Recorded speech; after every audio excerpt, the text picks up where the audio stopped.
we're going to pivot back over to COVID-19, the vaccine rollout for young kids. It is ramping up now that they're eligible for the shot. According to the CDC, more than 361,000 children under the age of 12 in the U.S. have already gotten their first dose, and the shots have only been available for children ages 5 to 11 for about a week now. So I want to bring in Dr. Dyan Hes. She's the founder of Gramercy Pediatrics in New York City, and her practice has been giving young children their COVID shots since it became available. Thanks for joining us again, Doctor. Your office has been administering these shots for almost a week now. What's the demand been like? Well, we booked every shot that we had. The demand is huge. People are driving in from upstate New York, from Long Island, because we got it on Tuesday before other practices did.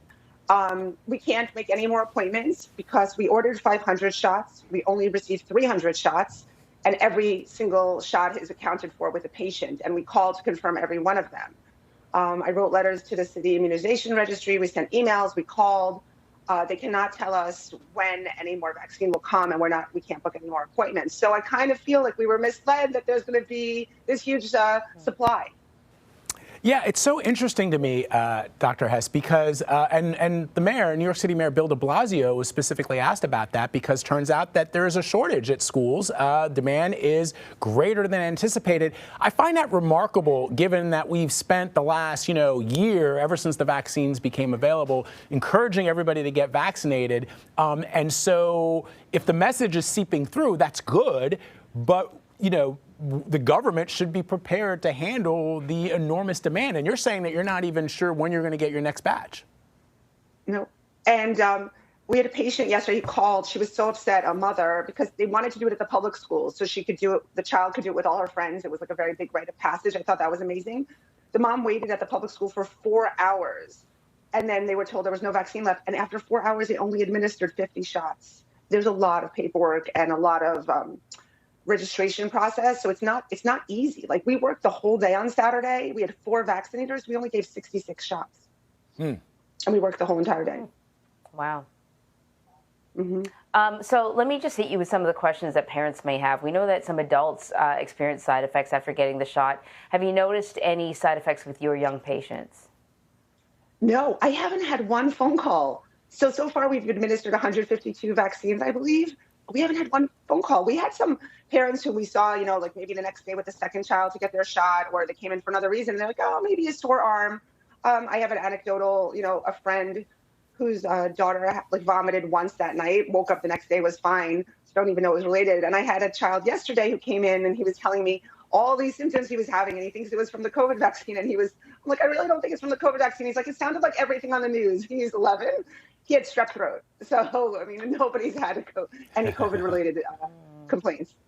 So, even if you believe in the science and you are confident that getting vaccinated is the right thing to do, parents can still have questions, just like adults. Absolutely. Like Emery and I were talking about, the boosters, and, we were talking about the mix and match strategy. And, every doctor I've spoken to has said, Vlad, you can get, if, I got the Pfizer shot, I can get the Moderna booster, it'll work just fine. But you still, you go into the doctor's office and you're like, I still have these questions, even though I'm here, I'm ready to get the shot. What kinds of questions are you hearing from parents?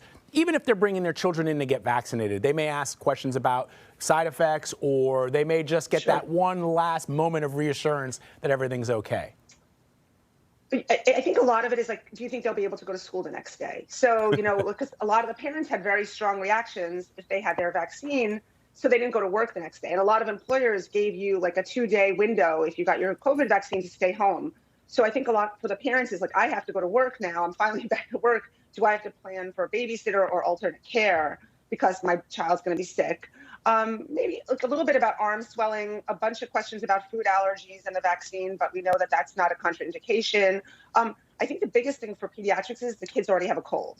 So can they get the vaccine if they have a cold? If they just have a little runny nose and they're COVID negative, it's fine. If they have anything, for my patients, if it's anything more serious, like strep throat or, Coxsackie virus, which is going around now, I would not vaccinate you that day, and I'd wait till you're better and you'll come back. The truth is, I've heard that CVS in New York City has a supply. people just don't know, and people are afraid to go to pharmacies with a kid. So that's the other thing. They don't want to do the vaccine with a pharmacist. They want to do it, or another healthcare provider. They want to do it at their pediatrician's office. You know, I said to another mother the other day, I said, you don't have to drive back from Long Island for the second shot, because in 3 weeks, hopefully the doctors in Long Island will have it. And she said, no, this place brings us joy. I almost cried. She's like, it brings us joy, so we want to come back here for the second shot. That's got to be the greatest feeling as a doctor, right? I mean, like that a patient wants to come back to you because, yes, you can get the shot anywhere, but you are the X factor in all of this. That's really cool. Yeah. So let me ask you about this. First Lady Jill Biden and the Surgeon General visited a school in McLean, Virginia yesterday. It's part of the White House's push to get more children vaccinated. Play a little bit of sound from that.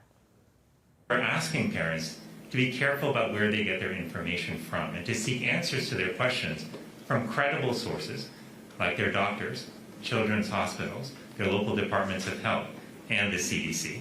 I can't promise you that the dangers of this world will become any less frightening. I mean, just wait till your kids start driving. But with this vaccine, we can take away at least one of your worries, a big one.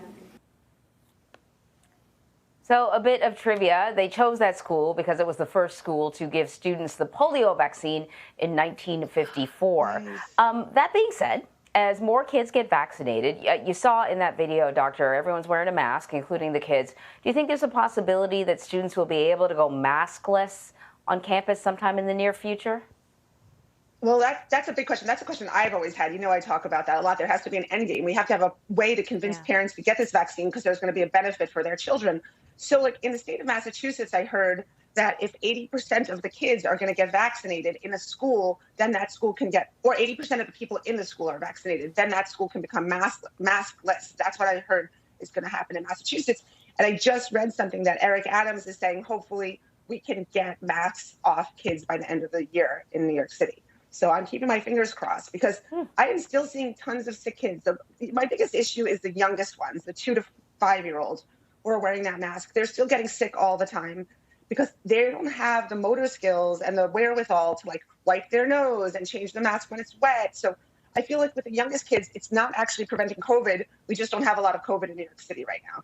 They're still getting Coxsackie, they're still getting strep, they're still getting, flu, millions of viruses, hundreds of viruses that are going on. They're just not getting COVID because it's not because that mask in that age group is preventing COVID. It's just that there's not a lot of COVID in New York. All right. Dr. Dyan Hes, always great to have you. Thank you very much. Thank you.